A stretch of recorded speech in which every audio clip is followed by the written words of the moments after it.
Muito bom dia para você. Hoje é dia 26 de agosto de 2023 e a palavra do Senhor nos traz lá no livro de Ruth. Noemi tinha um parente por parte do marido, homem poderoso e muito rico, da família de Elimeleque, chamado Boz.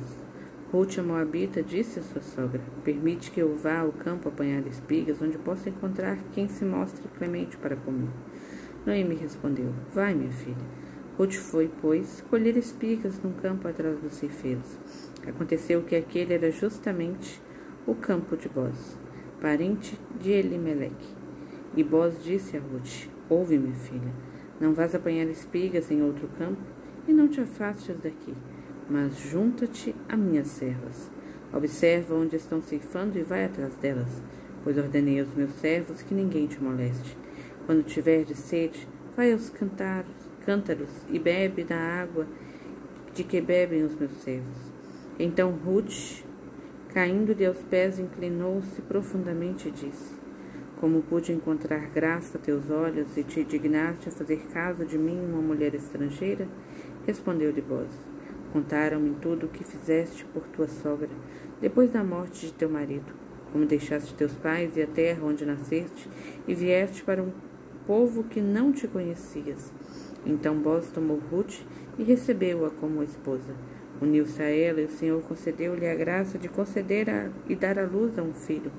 As mulheres diziam a Noemi: bendito seja o Senhor que não permitiu que faltasse um sucessor à tua família e quis que o seu nome se conservasse em Israel, para que tenhas quem console a tua alma e te sustente na velhice.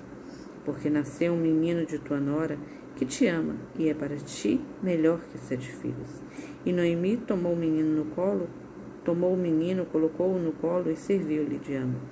As vizinhas congratulavam-se com ela, dizendo: nasceu um filho a Noemi, e deram-lhe o nome de Obed. Ele foi o pai de Jessé, pai de Davi. Meus irmãos, e vejam bem que aqui a gente tem a continuidade do livro de Ruth, que a gente falava ontem, que Ruth ali ela demonstra esse zelo, esse cuidado para com Noemi, que além de ter tomado o matrimônio em si, quando seu marido falece, ela também se torna viúva, mas ela se nega a voltar para a casa dos seus descendentes, e ela agora então ela toma a missão de se acompanhar Noemi. Elas ambas estão ali numa situação difícil, vivendo uma realidade difícil, mulheres sem marido, sem filho, a um homem que pudesse representá-las, que pudesse os sustentar, então elas têm uma realidade difícil. E Ruth, ela então mantém ali a sua fidelidade à sua sogra. E Noemi, pretendendo ter um descendente, não ficar sem a sua linhagem, ela tinha esse parente por lado de Elimeleque, que era o Boz, e ela então, quando Ruth vai apanhar ali as espigas, Boz toma ciência do que Ruth havia feito por sua sogra, que quando Orfa decidiu partir para voltar para a casa de seus pais, tendo ficado ela também viúva, Noemi aconselha Ruth, vai também, volta para a casa de seus pais, mas Ruth se nega e fala: não, eu vou ficar com você.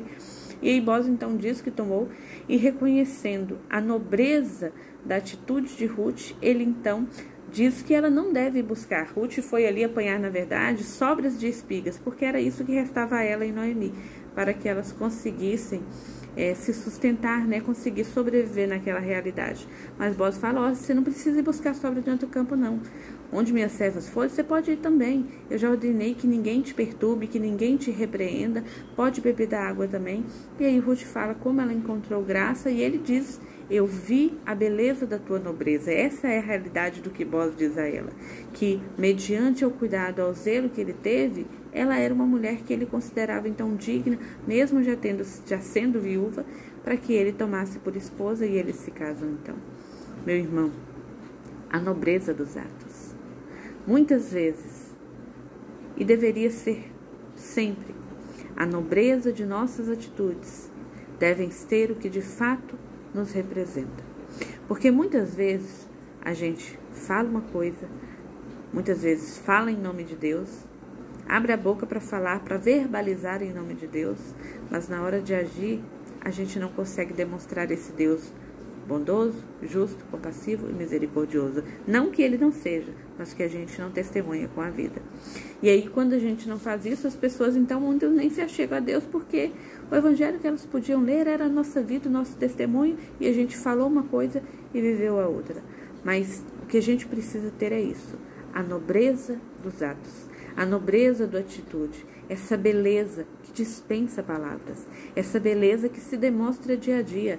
Seja a pessoa que tem uma deficiência intelectual, que ela tem uma deficiência auditiva, que ela tem uma deficiência audiovisual, seja como for, quando existe um evangelho pregado por meio de gestos, de atitudes, todos compreendem, porque de alguma forma todos são atingidos por ele. E foi o que aconteceu aqui com Boaz. E Ruth, então, ela tem a recompensa por ser exatamente quem ela é, pela decisão que ela toma, pelo seu testemunho de vida. E aqui, apesar do livro de Ruth não trazer, o livro de Ruth é curtinho, ele tem apenas 4 capítulos, mais 85 versículos.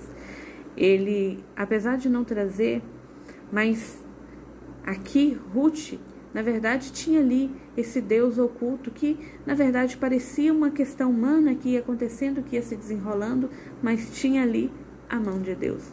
Até lembrando mesmo, porque Noemi, ela era hebreia, e aí a Ruth era moabita. E quando se casaram, acabou que ela migrou para a terra, e depois teve uma grande fome, e ela acaba voltando para sua terra, Belém, a Noemi, juntamente com Ruth. Mas a gente precisa perceber a mão de Deus nisso. Aqueles que buscam e amam, todas as coisas cooperam para o bem daqueles que buscam e amam a Deus. Ruth disse para Noemi que ela não iria embora porque o Deus de Noemi seria o Deus dela. E o mesmo Deus que cuidou de Noemi, que cuidou dos seus, agora também cuida de Ruth. E vai providenciando. Parece uma ação humana, parece uma coincidência, mas são, na verdade, as providências de Deus. Que assim como aconteceu lá no livro de Ruth, nos traz nessa quase uma telenovela, acontece diariamente na nossa vida. Aqueles que confiam e esperam no Senhor. Apesar das muitas tormentas que são frutos das escolhas do homem para esse mundo sem Deus, mas o Senhor permanece, e nenhum que tenha se apagado a Ele ficou desamparado. Não deixe de participar da Santa Missa, estando em estado de graça, não deixe de se aproximar da fila da comunhão, receba com zelo, com amor, com carinho, reconhecendo o sobrenatural de Deus, a sacralidade daquele momento único em nossas vidas. A cada vez que se repete, mas ele é único. Então, na hora de comungar, mãozinha ou direita ou esquerda, depende se você for, a outra mão por baixo, o ministro vem, coloca, ou o sacerdote, coloca o corpo de nosso Senhor Jesus Cristo, nada de pegar, coloca o corpo de nosso Senhor Jesus Cristo.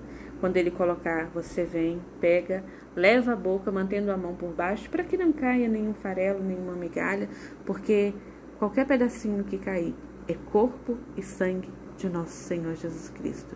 E que você fique em paz, meu irmão, porque o Senhor, Ele tem visto as suas lutas e Ele não deixará desamparado aqueles que o buscam. Que Deus abençoe.